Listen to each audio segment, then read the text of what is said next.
Bismillahirrahmanirrahim. Assalamu alaikum dear students. Welcome to the class DS312 Theory of Automata and Formal Languages. Actually ये class हम 1 hour and 15 minutes early start कर रहे हैं. आज बारिश होने वाली है और उस सूरत में यूजुअली एट कैंपस जो इंटरनेट है वो आउट हो जाता है आफ्टर थंडरस्टॉर्म एंड रेन. और फिर जैसा कि लास्ट थर्सडे को इंटरनेट का इशू था और क्लास नहीं हो सकी थी, तो therefore I thought it reasonable कि मैं आपकी क्लास जो है वो एटलीस्ट रिकॉर्डिंग जो है आपकी करके अपलोड कर दूं. और हम कल इंशाल्लाह फ्राइडे को ऑपरेटिंग सिस्टम के सेशन के बाद, लैब के सेशन के बाद, हम इंटरेक्टिव सेशन, आज की क्लास के क्वेश्चंस एंड आंसर आपसे मैं ले लूँगा. तो स्टूडेंट्स हम स्टार्ट करते हैं आज की class without any further delay. As I have told you the reason कि इंटरनेट तो चला ही जाता है आफ्टर थंडरस्टॉर्म और लाइट भी यूजुअली कैंपस में फॉर आवर्स जो है वो ऑफ रहती है और उसके बाद रिज्यूम होती है. तो हम लोग students clinic theorem of unification कर रहे थे. हमने इसकी स्टेटमेंट भी देखी थी और हमने वो 4 मेथड्स भी देखे थे जिसके ज़रिए हम किसी ट्रांजिशन ग्राफ से रेगुलर एक्सप्रेशन को एक्सट्रैक्ट कर सकते हैं. तो अभी हम आज क्लिनिक थ्योरम ऑफ यूनिफिकेशन के दूसरे पार्ट की तरफ मूव ऑन करेंगे, जिसमें कि हमारे पास जी मेथड है, जो कि उसका प्रूफ तो मैंने आपको जैसा कि पहले भी बताया था कि वो उसका प्रूफ बहुत आसान है और वो कंस्ट्रक्शन से आप या कॉन्ट्रडिक्शन से आप इजीली आप वो प्रूफ कर सकते हैं. Let me open the slides if we can do it from the slides as well. और आपने देखा था कि किसी ट्रांजिशन ग्राफ से रेगुलर एक्सप्रेशन को एक्सट्रैक्ट करना भी काफ़ी आसान था. उसमें सिंपली आपने 4 स्टेप्स करना होते हैं, जिसका पहला स्टेप होता है कि if you have multiple start states in a transition graph, then introduce one single epsilon as state, और आप उन मल्टीपल स्टार्ट स्टेट्स को, n स्टार्ट स्टेट्स को मर्ज कर देते हैं किसी एक स्टार्ट स्टेट के अंदर.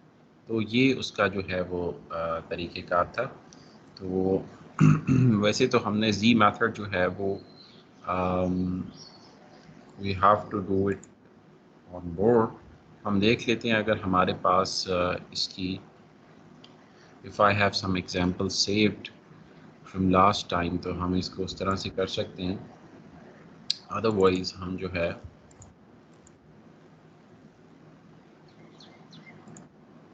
let me go to spring 2019 and if we have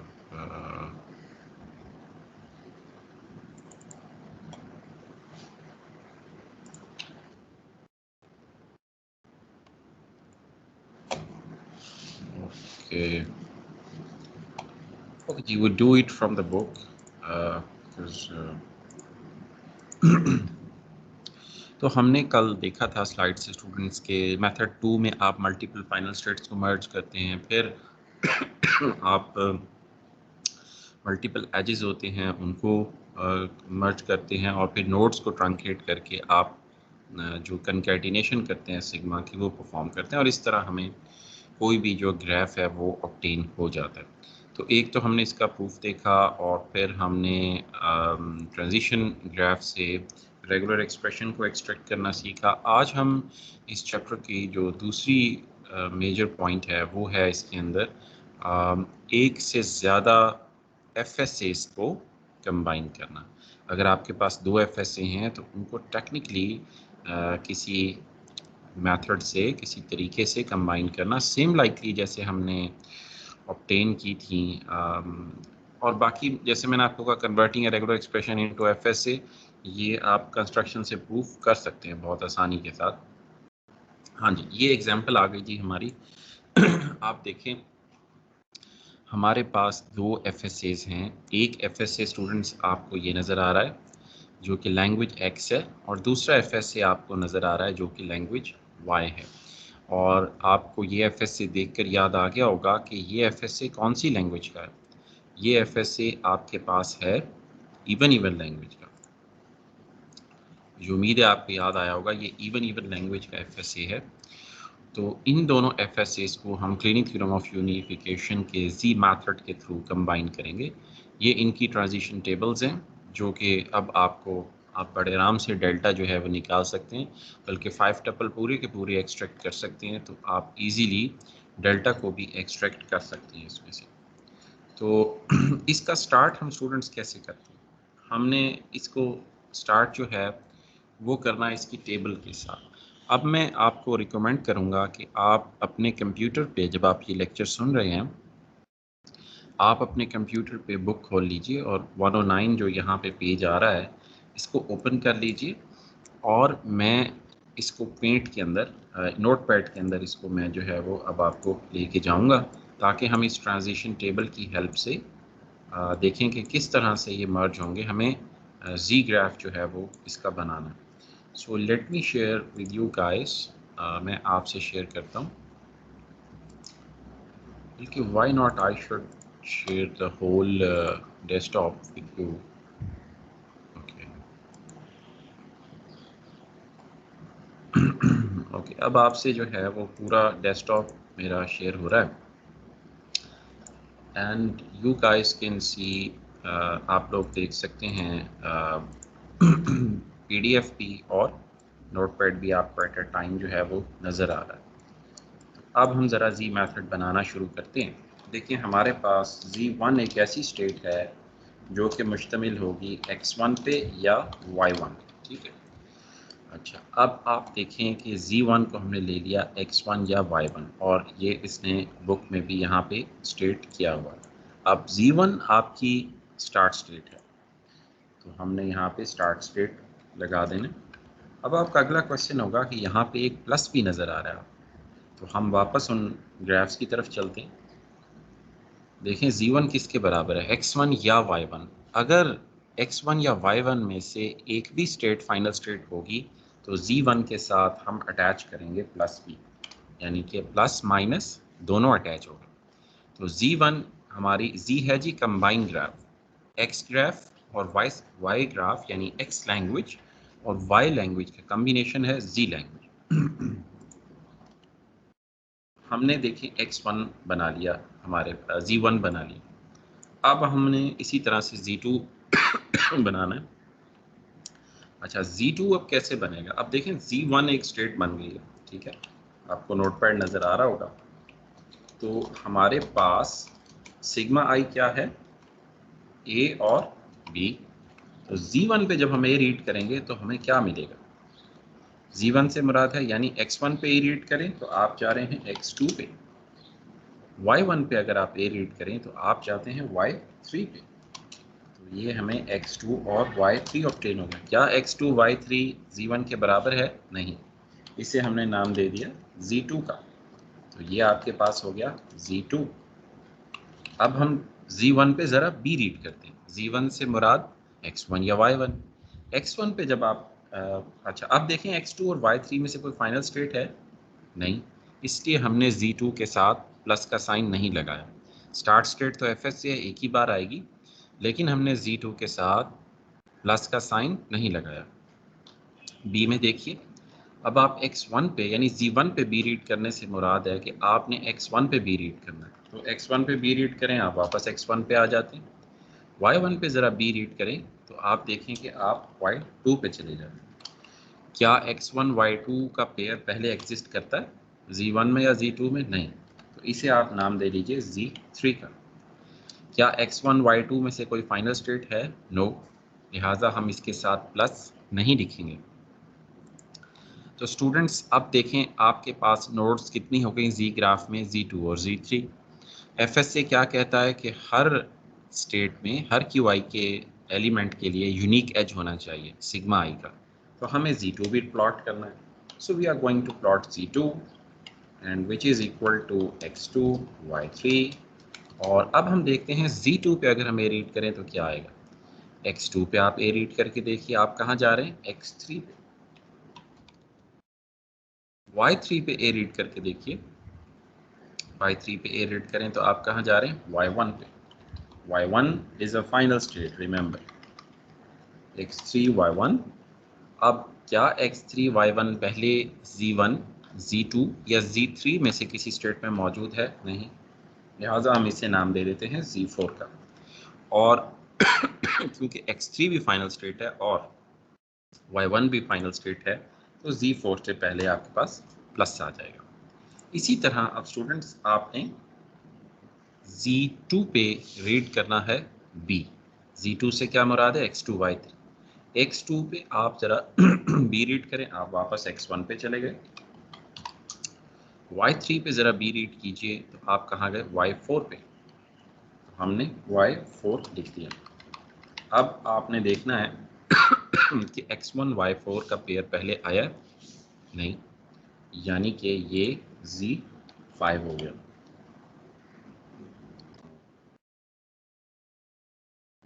z5 क्या x1 और y4 में से कोई फाइनल स्टेट है, नहीं, लिहाजा हम इसके साथ फाइनल नहीं लिखेंगे। हम इसके नीचे एक लाइन भी लगा देते हैं ताकि ये वाज़ेह हो जाए कि हम क्या कर रहे हैं। अब हमारे पास 5 स्टेट्स आ गई हैं नए ग्राफ की, तो हम इस सफ़र को कंटिन्यू रखेंगे। अब हम z3 को ले लेते हैं। z3 हमारे पास बराबर है, as you guys can see, x1 और y2 के। और अब आप z3 पे ए रीड कीजिए, x1 पे ए रीड किया तो आपके पास x2 आ गया, y2 पे आपने ए रीड किया तो आपके पास y4 आ गया। क्या x2 y4 पहले एग्जिस्ट कर रहे हैं, नहीं, लिहाजा ये आपके पास एक नई स्टेट बन गई z6। क्या x2 और y4 में से कोई फाइनल स्टेट है, नो, लिहाजा ये फाइनल स्टेट नहीं होगी। अब z3 पे b को रीड कीजिए, z3 से मुराद x1 पे b रीड कीजिए तो आपको x1 मिल गया। y2 पे आप b रीड कीजिए तो आपको क्या मिला, y1। y1 remember is a final state. तो क्या x1 y1 पहले आ नहीं चुका, तो ये z1 की स्टेट है, आपने z1 लिख दिया नया लिखने के पहले। And this is plus minus as well. Minus तो एक ही होती है तो प्लस लिखना हमारे लिए ज़रूरी है। अब ज़रा हम इसको चेक भी करते जाएं, क्योंकि हम पेपर पे तो ड्रॉ कर नहीं रहे, पेपर पे या बोर्ड पे ड्रॉ करते हुए गलती का चांस आपके पास बहुत कम होगा। आज you can see here z3 पे हमें z6 और z1 ऑब्टेन हुआ है, तो हम बिल्कुल सही जा रहे हैं। वापस चलते हैं उसी ग्राफ की तरफ। तो स्टूडेंट्स,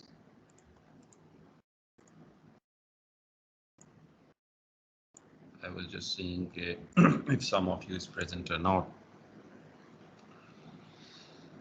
Okay जी, it may rain in half hour or so, तो इंटरनेट डिस्कनेक्ट हो सकता है, इलेक्ट्रिसिटी भी एट एनी टाइम, बट जितनी क्लास पॉसिबल है ये होने से पहले हम करेंगे। तो अब Z4 को ले लेते हैं स्टूडेंट।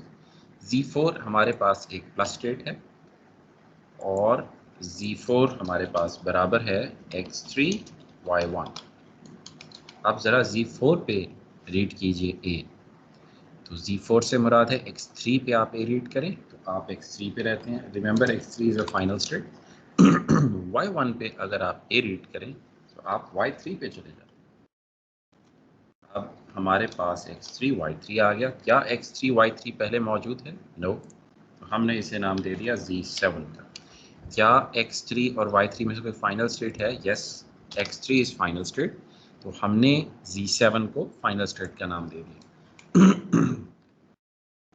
अब Z4 पे ज़रा B रीड करके देखिए। x3 पे जब आप B रीड करते हैं तो हमारे पास आता है x3, y1 पे आप जब B रीड करते हैं तो हमारे पास आता है y2। अब आप चेक कीजिए, क्या x3 y2 पहले एग्जिस्ट करता है, नो, इसका नाम Z8 हो गया। इसको सेव भी, क्या x3 और y2 में से कोई फाइनल स्टेट है, जी x3 है। तो ये फाइनल स्टेट हो गई, इसको हम सेव भी कर लेते हैं।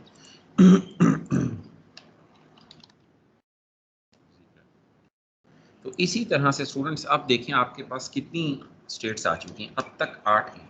तो हमें Z5, Z6, Z7, Z8 और जब तक ये ख़त्म ना हो जाए, एक टाइम आएगा जब ये स्टेट्स जो हैं मज़ीद बनना बंद हो जाएंगी, वापस पुरानी स्टेट्स आ जाएंगी एंड आपके पास वो साइकिल ख़त्म हो जाएगा। एज यू कैन सी कि ये काम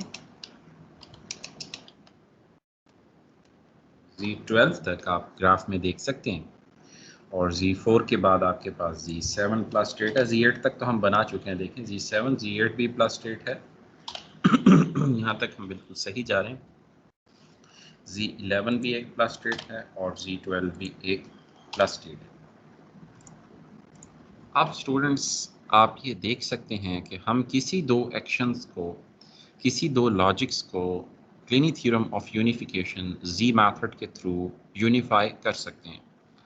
लिहाजा आप सेमेस्टर प्रोजेक्ट में जो एक्शंस आप बना रहे हैं जो आपने मुझे भेजे हैं एक्शंस, अब पहला काम तो आपका ये है कि आपने उन तमाम एक्शंस के FSAs बनाने हैं इंडिविजुअल।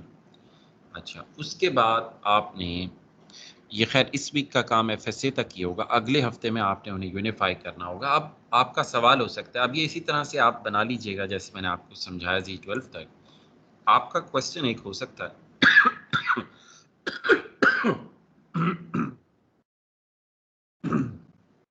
आपका सवाल हो सकता है 3 FSAs को मैं कैसे कंबाइन करूंगा, 4 को कैसे करूंगा, N को कैसे करूंगा। तो अगर 3 है आपके पास लैंग्वेजेस, वो लैंग्वेज 1 और लैंग्वेज 2 को यूनिफाई कीजिए Z मेथड से। रिजल्टेंट सेट आपके पास आएगा ये Z ग्राफ। अब ये हो गया 1 और 2 का कॉम्बिनेशन। अब इसको 3 के साथ मर्ज कीजिए, यानी ये इसको X ग्राफ एज्यूम कर लीजिए Z वाले को, और जो लैंग्वेज 3 है उसको Y ग्राफ एज्यूम कर लीजिए। 2, 3 कंबाइन हो गए, उनका जो रिजल्टेंट आया उसे X कर लीजिए, लैंग्वेज 4 को Y कर लीजिए। इस तरह सेमेस्टर प्रोजेक्ट में आप पूरा का पूरा लैंग्वेज रिकॉग्नाइज़र बना लेंगे। या आपका, आपको याद हो हमारे CLO के अंदर भी ये था, हमने ये प्रैक्टिस करनी थी रिकॉग्नाइज़र फॉर डिफरेंट फॉर्मल लैंग्वेजेस। जब आप कोई लैंग्वेज का कंपाइलर लिखते हैं लाइक C, पैस्कल, फोर्ट्रैन, उनके लिए भी पहले लैंग्वेज रिकॉग्नाइज़र लिखे जाते हैं और उसमें लेक्सिकल एनालिसिस हम, यानी कि टोकन्स जो किसी लैंग्वेज के होते हैं उनको हम रेगुलर लैंग्वेज टूल्स के ज़रिए ही पार्स करते हैं, जिसमें आप FSAs का इस्तेमाल, रेगुलर लैंग्वेजेस का इस्तेमाल और बैकस नॉर फॉर्म का इस्तेमाल करते हैं। बहरहाल आपने ये 12th तक इसकी प्रैक्टिस करना है और सेमेस्टर प्रोजेक्ट में Z मेथड की आपकी अप्लाइड प्रैक्टिस हो जाएगी। आपने एक्शंस जो हैं वो अपने अप्लाइड प्रोजेक्ट के निकाले हुए हैं। इस हफ्ते अगली वेडनेसडे तक आपने मुझे ईमेल करना है FSAs, और उससे अगले हफ्ते का काम भी मैं आपको बता रहा हूँ कि आपने उनको यूनिफाई करना है। ठीक है, तो ये चीज़ आपने करते जानी है, साथ साथ सेमेस्टर प्रोजेक्ट की और साथ साथ हम पढ़ते भी जाएंगे। तो स्टूडेंट्स, ये हमारे पास इस चैप्टर में से जो दूसरा मेथड हमारा करने वाला था, एक तो हमने यूनिफाई किया था ट्रांजिशन ग्राफ को रेगुलर एक्सप्रेशन की एक्सट्रैक्शन के लिए, दूसरा हमने इसमें काम किया कि हमने Z मेथड को अप्लाई किया। अब आपके सामने एक और एग्जांपल भी इसने दी हुई है, इसका सलूशन भी किताब में मौजूद है। सेमेस्टर प्रोजेक्ट की अप्लाई करने से पहले आप इन दोनों एग्जांपल्स को सॉल्व करके देख लीजिएगा। ये ज़रूरी नहीं होता कि हमेशा काफ़ी बड़ा सा आपके पास जो है वो ग्राफ बन जाए, बाज़ औक़ात स्मॉल ग्राफ भी रिज़ल्ट करता है। जैसे ये Z ग्राफ में सिर्फ देखें 5 स्टेट्स हैं, ओनली 5 स्टेट्स। तो वो क्योंकि इवन का ग्राफ था प्रीवियस एग्जांपल में, इसीलिए वो इतना लेंथी हो गया। अदरवाइज बाज़ औक़ात एक्चुअल ग्राफ से स्मॉलर ग्राफ रिजल्टेंट सेट में हमें मिलता है Z की शक्ल। ठीक है, तो ये जो Z टेबल होती है स्टूडेंट्स, इससे आपने सिंपल, जैसे डेल्टा टेबल से ग्राफ बनता है, अब Z टेबल में आपको पता है आपने Z1 प्लॉट किया, ये आपने Z1 प्लॉट कर दिया। उसके बाद आपने देखा मैं A रीड करूँ तो Z2 पे जा रहा हूँ। कहाँ जा रहा हूँ? Z2 पे। तो A रीड किया तो आप Z2 पे ले गए। आप अपनी एक ही ग्राफ होगा, ये इसने अपने तरीके से बनाया, आप अपने तरीके से बना सकते हैं। Z3 में रीड करूँगा, B रीड करूँगा तो मैं Z3 पे चला जाऊँगा। आपने इसको देखते जाना। इसी तरह फिर Z2 पे आप देखेंगे A रीड करो तो Z4 पे चले जाओगे, तो आपने A से 4 बना दिया। तो इस तरह आपने बनाते जाना और प्लस साइन डाल देने। तो ये तो काफ़ी एक्सटेंसिव एग्जाम्पल थी। यूजुअली आपके पास एक्चुअल ग्राफ से भी स्मॉलर सेट रिजल्ट करता है Z के अंदर, जैसा कि एग्जाम्पल 2 के अंदर।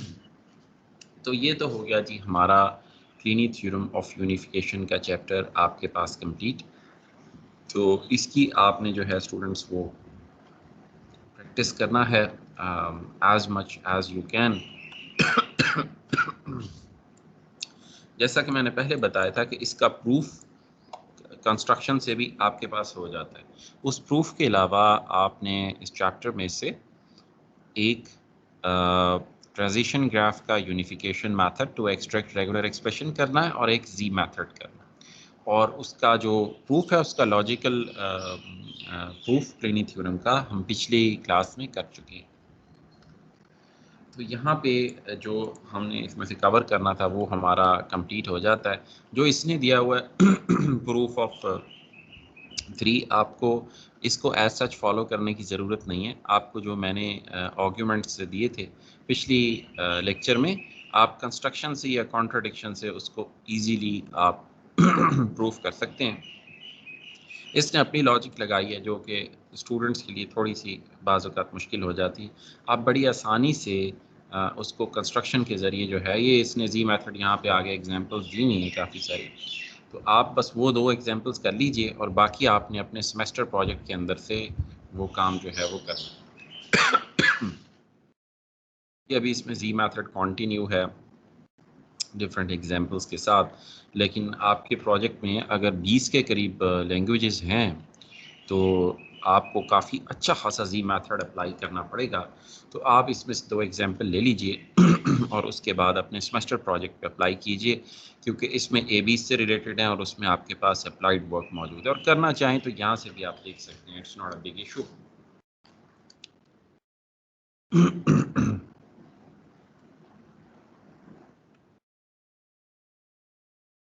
और एनएफए हम पहले ही पढ़ चुके हैं। एनएफए की डेफिनेशन इसने क्लीनी थ्योरम के चैप्टर के आखिर में दी है।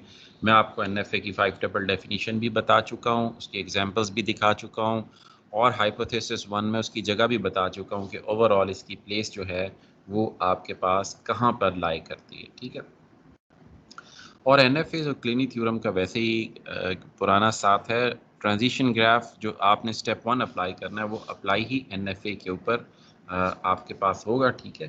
तो आपने स्टूडेंट्स इस चैप्टर में से अब क्लीनी थ्योरम की स्टेटमेंट और उसका डिस्क्रिप्टिव प्रूफ करना है।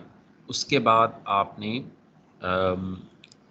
ट्रांजिशन ग्राफ की यूनिफिकेशन करनी है, फिर आपने यूनिफिकेशन बाय जी मेथड परफॉर्म करना है। तो ये 3 चीज़ें आपने इसमें से करनी है। जी मेथड की फर्स्ट 2 एग्जांपल्स बुक से करनी है और फिर एक्सटेंसिव प्रैक्टिस इसकी सेमेस्टर प्रोजेक्ट पर करना है। इस हफ्ते आपका काम वेडनेसडे को आपने जमा कराने हैं एफएसएज ऑफ योर एक्शंस। उससे नेक्स्ट वेडनेसडे को आपने जमा कराने हैं यूनिफिकेशन बाय जी मेथड। ठीक है। तो इंशाल्लाह हम नेक्स्ट क्लास में ट्रांसड्यूसर्स को करेंगे। Transducers are finite automata with output. इसमें मैंने आपको जैसे पहले कहा था कि मैं कॉन्फ्रेंस पेपर भी आपको ज़ेरोक्स रिसर्च लैब का दिखाऊंगा या उसका लिंक दे दूंगा, आप देख लीजिएगा। If I found a link, otherwise मैं उसको प्ले कर दूंगा या अपलोड कर दूंगा, आप उसको देख लीजिएगा।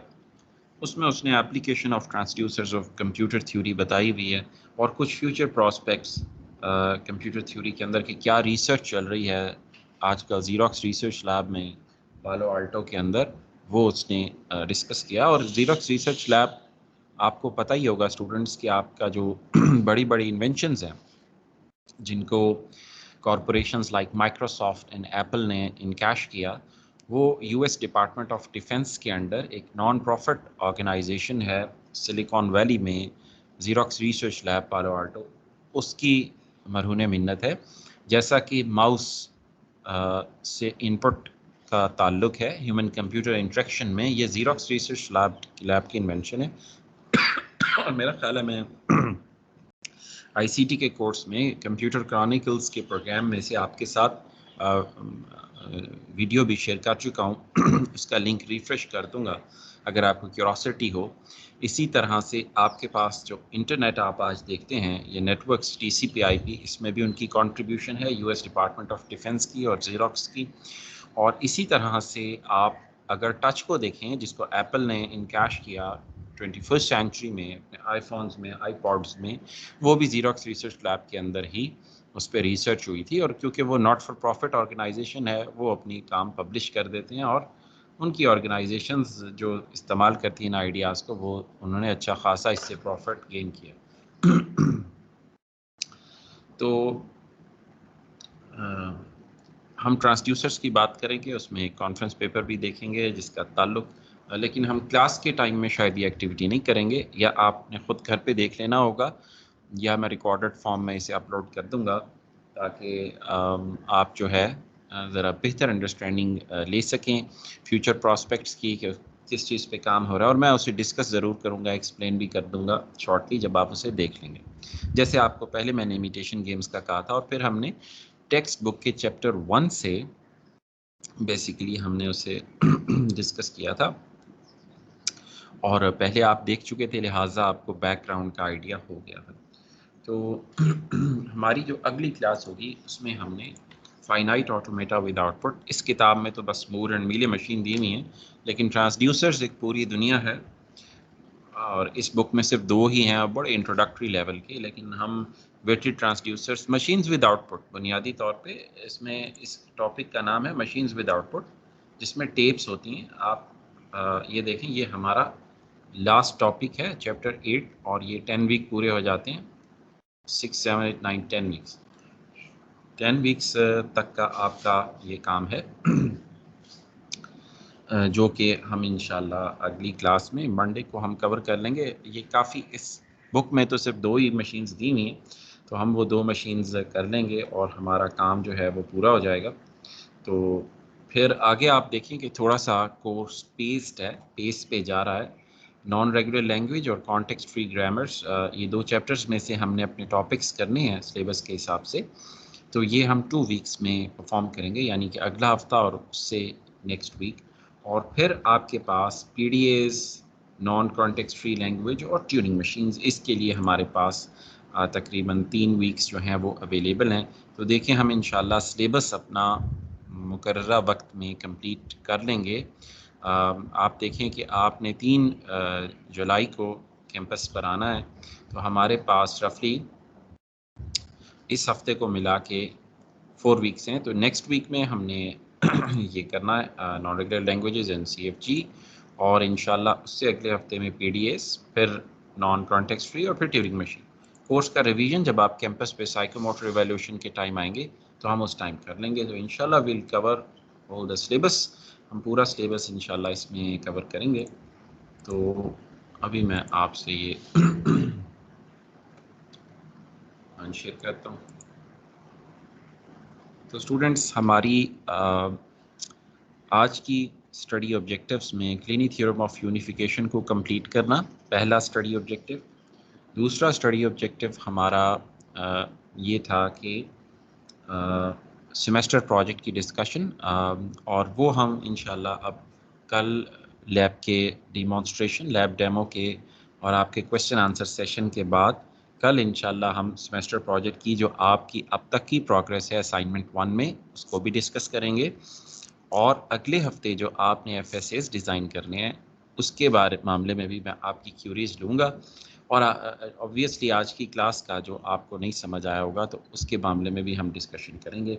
तो ये इंटरेक्टिव सेशन हम इंशाल्लाह कल अपना रखेंगे, कल की लैब के बाद। तो ओके, तो till that time take care and Allah हाफिज़।